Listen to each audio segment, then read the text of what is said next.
Senior advisor Elon Musk announcing the Department of Government Efficiency's new target. The next one up, he says, will be for the department, will be looking into elected members of Congress who have become multimillionaires during their time in government. Let's just say that there's a lot of strangely wealthy members of Congress where I'm trying to connect the dots of how did they become rich while earning, how'd they get 20 million if they're earning 200,000 a year? It sounds, nobody can explain that. So something's, yeah, we're going to try to figure it out and certainly stop it from happening.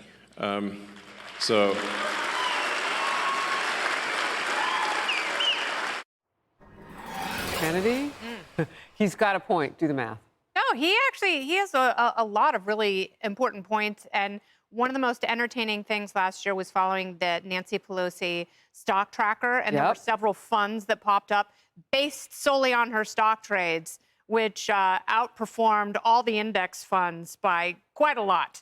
And, you know, it was very odd because Paul, her husband, would make these curious trades, whether it was Visa or Broadcom or NVIDIA.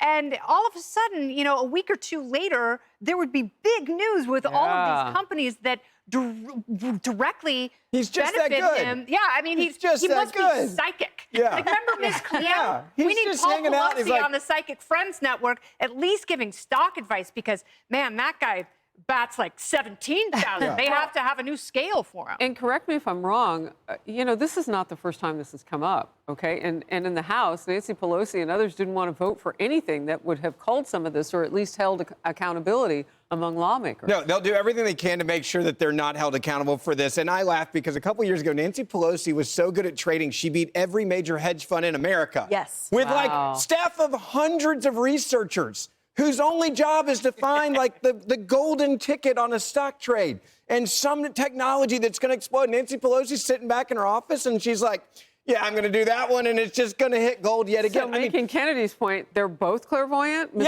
and Mrs. Pelosi. You look at this, and it's unless you're just stupid, it is very clear that the system's broken at the bare minimum. Number two, you'd have to be the dumbest person in the world to think that the people in Washington are this good at trading stocks. And by the way, none of them were good at it before they got to Congress. Like, that's the other point. Like, let me see your stock trades before you became a member of Congress.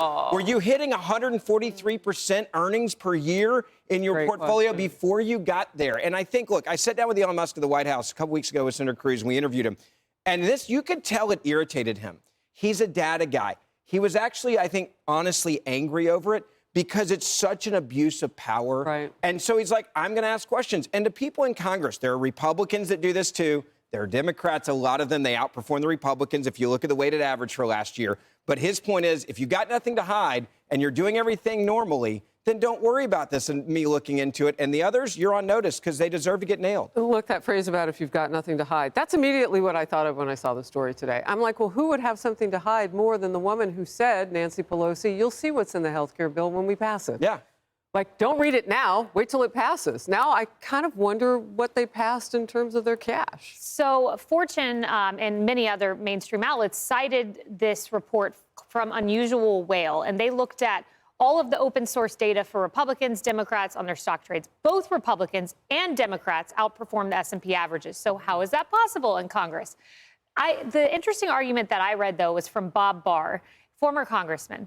And he said, look, there are real questions. He actually pointed to some of the Nancy Pelosi trades that raise questions that we need to be asking. But that should not be used as a vehicle to ban all members of Congress from trading stocks. He makes the argument stocks are the best way to build your financial future. Do we want to deter people from public service by saying you're just barred forever from trading stocks? Let's enforce legislation we have on insider trading and make sure it doesn't happen. There are real questions with Nancy Pelosi and her portfolio and the stock tracker. Who knows? Maybe her husband's just a great venture capitalist. But don't ban people from building wealth when they are serving the country. So the one pushback that I would make on that, though, is they will always have more access than the regular investor. Like, they take off the records, and maybe some of that stuff doesn't stay off the record. I can't say. I'm not in those rooms.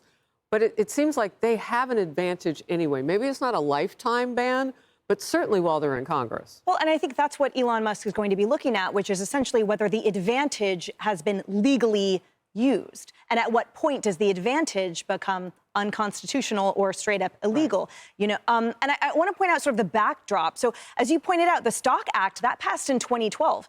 And it's pursuant to that act, which is why all of these Democratic and Republican lawmakers have to publicly disclose in what they invest in. And then that's why the Nancy Unusual Whale Subversive Fund and then the Cruz, which is the Republican one, why they have the information to then trade based on the stocks that the lawmaker and their spouse have traded on. NVIDIA was $1 million gain, by the way, for the Pelosi family. So $1 million, that's a lot of money. We should all be a little bit like, that's a lot. That's a lot. And the second distinction is the existing wealth as these Congress people entered Congress, because many of them obviously funded their own campaigns, right? They came into it as the founder of such and such, the founder of the such and such. The question and where the spotlight should be are those that have been a humble government worker for all of these decades and yet have these multi-million-dollar homes and their spouse is not the source of that wealth. So I think there's a lot to uncover here. And I think the legislation as stands does not account for the sort of bad taste in our mouths that we are left with when we learn about these stock trades that these